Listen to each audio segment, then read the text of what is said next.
Without meaning to, Bruce Springsteen made my elementary school years an internal controversy. Because of that song, I never belonged. The other kids would pick on me and often told me to go back to where I came from. Well, both of my parents were American and lived in the United States, but because I was born in Fürth, Deutschland, and not born in the USA, I did not belong.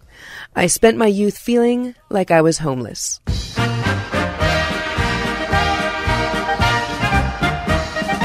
Ah, Germany, a place I had no memory of, a language I only spoke in short phrase, a mystical land that looked a lot like Disneyland.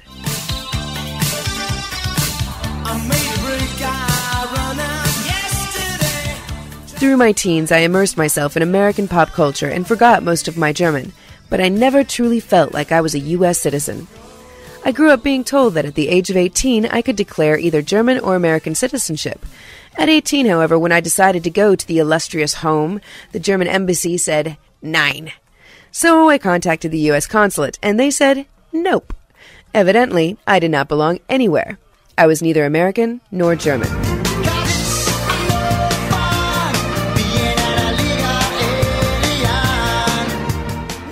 During that time, I was arrested for protesting the first Gulf War. The officials at the federal building who arrested me threatened to have me deported back to Germany. But Germany told them, "Nein," and I was once again left to live amongst the other Americans as a certifiable outcast.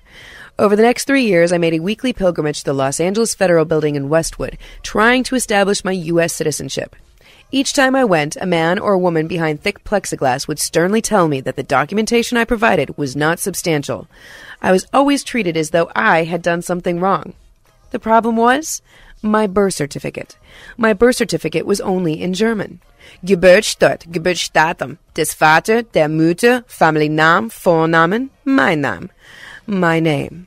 My middle name was spelled wrong, and my last name had since changed. Thus started the painful process. I had to provide 85 forms of identification, none of which could be duplicated. I brought them my birth certificate, a translation of the birth certificate. One phone bill, one electric bill, a bank statement, my brother's birth certificate, my mother's, my father's, my stepfather's, their marriage certificates, their divorce certificates, report cards, honor roll awards, a student ID, a state ID, a driver's license, insurance form, social security card, voter registration card, a plane ticket, a letter from an old boyfriend, and after 3 years, I had brought them 84 individual pieces of documentation. Each time they would turn me away, and I would return home in a flurry of tears and frustration. I never knew how much I wanted to be a U.S. citizen until I was told that I was not. Born down in a dead man's town, the first kicker took us when I hit the ground. End up like a dog that's been beat too much till you smack. I had run out of individual pieces of documentation. I had only 84, and I needed 85. Then one day, I was staring at a collage of photographs and memorabilia I'd put together. There were pictures of my brother and I as children, symbolizing the innocence of our youth. A quote from Martin Luther King Jr. "A man not willing to fight for what he believes in is not fit to live." A postcard of an otter, what I hope to be in my next life, happy and carefree. A 6th grade report card touting an A in academics and an F in participation. It said I read too much in class. An old black and white photograph of my father and a young woman hitchhiking. A symbol of pure freedom.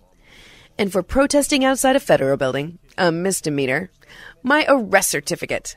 Well, that was it! My final piece of documentation. I took an X-Acto knife and cut it out of the collage, grabbed my box of 84 pieces of individual documentation, and hopped the bus to the federal building. My final pilgrimage.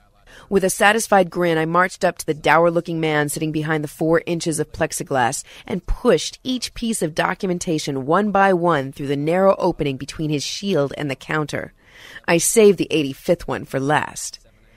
He cleared his throat, spread all the pieces of paper across his desk. He said nothing. He picked up his phone and made a few indiscernible comments, walked away without excusing himself, and was gone for an eternity. When he returned, he picked up the arrest certificate and looked me square in the eye. "Young lady," he said, "you're in luck." Luck? I didn't know this was about luck. "My wife just gave birth to a baby girl." He cleared his throat again and gave me a tight grin. "I was for the Gulf War," he said. "Any other day and this would be inadmissible."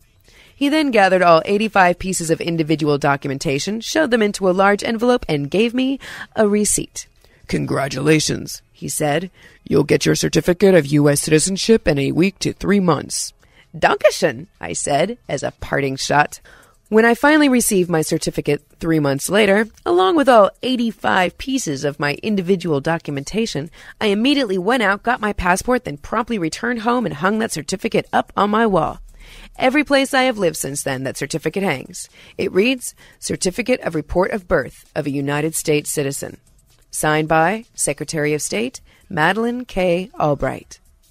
Ironically enough, it was about the time that I became a certifiably recognized U.S. citizen that I learned Bruce Springsteen's Born in the USA was, in fact, an anti-war song. This has been Tika Ballas with KRUA 88.1 FM, Anchorage, Alaska.